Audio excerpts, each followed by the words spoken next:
నమస్తే, welcome to our channel. నేను సిరి.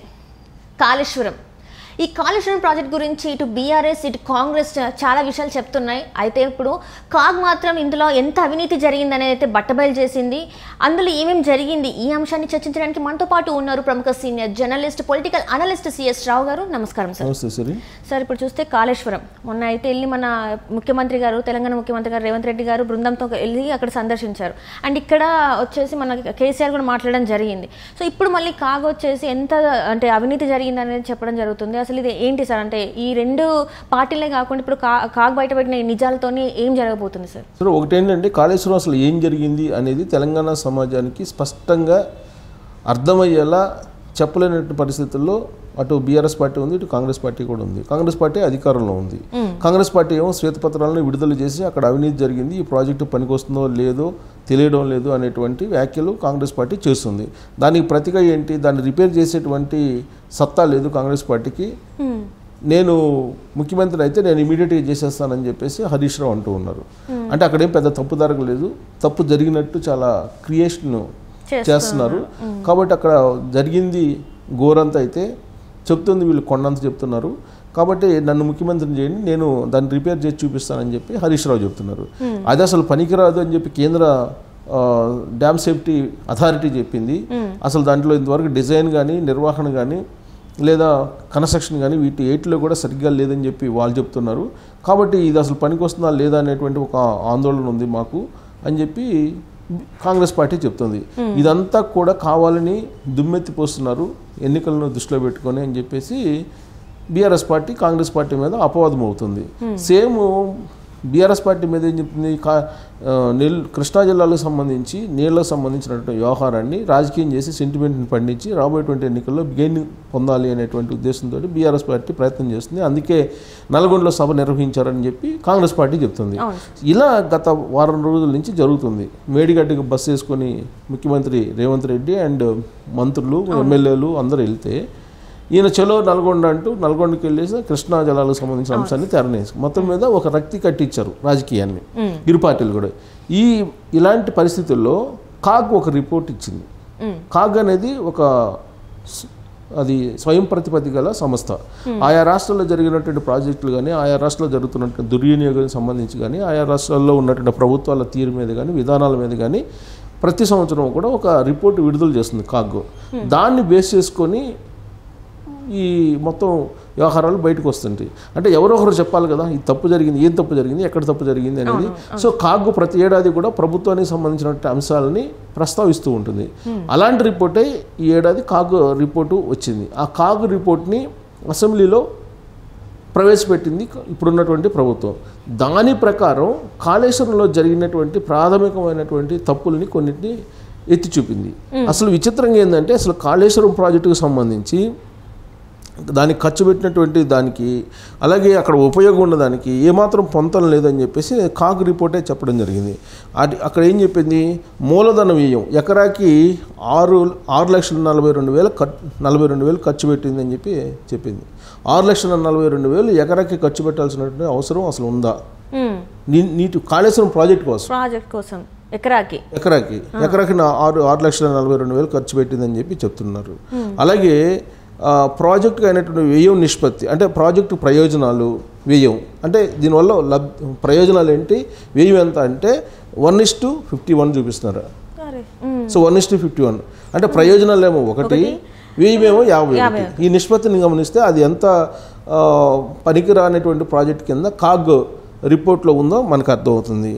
మరోవైపు మల్లన్న సాగర్ నిర్మాణానికి సంబంధించి ఈ భూములకు సంబంధించినటువంటి అంశం కూడా ఈ కాగ్ రిపోర్ట్లో చెప్పడం జరిగింది. దీంతోపాటు కొన్ని అంశాలను స్పెసిఫిక్గా కాగ్లో మెన్షన్ చేయడం జరిగింది.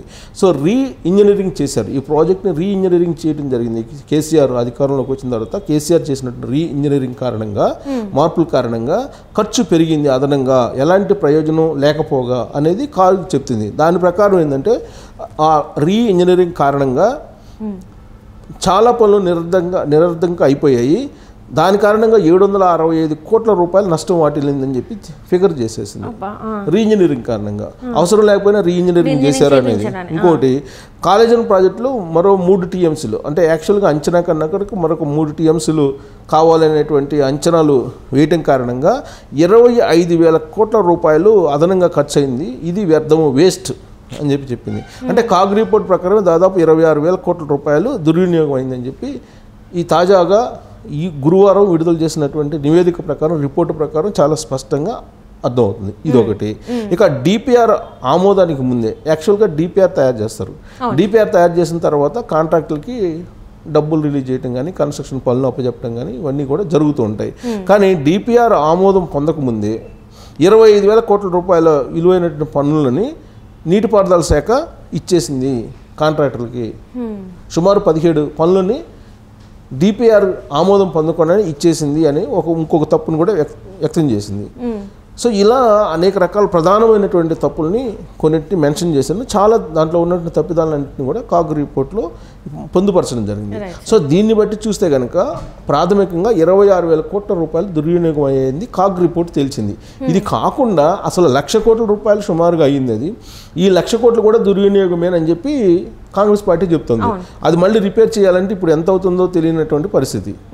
అంటే ఇక్కడ నాకు ఒక డౌట్ సార్, ఇప్పుడు ఇంత నివేదిక బయటకు వచ్చిన తర్వాత దీనికి ఆన్సరబుల్ చెప్పేది మన కేసీఆర్ ఉన్నారు కదా సార్, చెప్పాలి కదా. మరి ఇంతవరకు ఎందుకు నోరు విప్పలేదు, అంటే ఎందుకు మాట్లాడట్లేదు దీని మీద? ఈ అంశం వచ్చిన ప్రతిసారి కూడా తను సైలెంట్ అయిపోతున్నాడు, అంటే తప్పించుకునే ప్రయత్నంగా అనిపిస్తుంది సార్. అంటే తను మాట్లాడకపోవడం, లేకపోతే ఎక్కడికైనా వేరే దగ్గర సభలకు వెళ్ళడం, ఇదంతా చూస్తుంటే తను తప్పు చేశాడేమో అని జనాలు అనుకుంటున్నారు. ఇప్పుడు ఒకటేంటంటే జనాలు అనుకోవడానికి కారణాలు కూడా ఉన్నాయి. అనుకోవడానికి అవకాశం ఆయనే కల్పిస్తున్నాడు. ఇప్పుడు నల్గొండ సభకి వెళ్ళినటువంటి కేసీఆర్ ఎందుకని అసెంబ్లీకి రారు? ప్రతిపక్ష నాయకుడిగా ఆయన ప్రజల సొమ్ముతోటి ఆయన హోదాను అనుభవిస్తున్నారు కదా. అలాంటప్పుడు ప్రజా సమస్యల పట్ల, లేదంటే కాళేశ్వరం లాంటి తెలంగాణ సంపద పట్ల ఎందుకు రెస్పాండ్ కాదు? ఇంత ఎత్తున పెద్ద ఎత్తున కాంగ్రెస్ పార్టీ చెప్తుంటే కాళేశ్వరం అనేది ఒక 1,00,000 కోట్ల ప్రాజెక్టు దుర్వినియోగం చేశారు, తెలంగాణ విధ్వంసం చేశారు. ఉమ్మడి రాష్ట్రంలో ఉమ్మడి నేతలు ఎవరైతే ఉన్నారో వాళ్ళకన్నా కూడా విధ్వంసం ఎక్కువ చేశారు కేసీఆర్ అని చెప్పి ఇంత పెద్ద ఎత్తున ఆరోపణలు చేస్తూ ఉంటే కేసీఆర్ మరి అసెంబ్లీకి రావాలి కదా. అసెంబ్లీకి రాకపోవడానికి కారణం ఏంటి అని ప్రశ్న వేసుకున్నప్పుడు ఖచ్చితంగా ఆయన సులకన భావం అయ్యేటువంటి అవకాశం ఉంది తెలంగాణ సమాజం ముందు. సో ఆయన ఇప్పుడైనా ఈ కాగ్ రిపోర్ట్ చూసిన తర్వాత అయినా కానీ సమాధానం చెప్పాలి. సో ఇప్పుడు హరీష్ రావు కానీ కేటీఆర్ కానీ మొన్నటి వరకు అసెంబ్లీలో ఏమన్నారు? అదేదో కొద్దిగా మేడిగడ్డ కొద్దిగా ఒక పిల్లర్ కుంగిపోతే దాన్ని ఒక పెద్ద భూతత్వంలో పెట్టి చూపిస్తున్నారని చెప్పి అంటున్నారు కదా. ఇప్పుడు కాగ్ రిపోర్ట్ ఉంది కదా, కాగ్ అనేది ఎవరు మ్యానిపులేట్ చేసేటువంటి సంస్థ కాదు కదా, అది ఇండివిజువల్ బాడీ. అది ఏ గవర్నమెంట్లో జరిగిన తప్పులైనా కానీ ఎత్తి చూపుతుంది. దాని ప్రకారం మనం పాయింట్ వైజ్ తీసుకుంటే కనుక అసలు ఎంత దుర్వినియోగం అయింది? అసలు డిపిఆర్ ఆమోదం పొందకముందే 25,000 కోట్ల రూపాయలు విలువైనటువంటి పనుల్ని కాంట్రాక్టర్లకు ఇచ్చారంటే వెస్టర్న్ ఇంట్రెస్ట్ ఏమున్నాయి ప్రభుత్వానికి, కేసీఆర్ ప్రభుత్వానికి ఆనాడు అనేది ప్రశ్న వస్తుంది.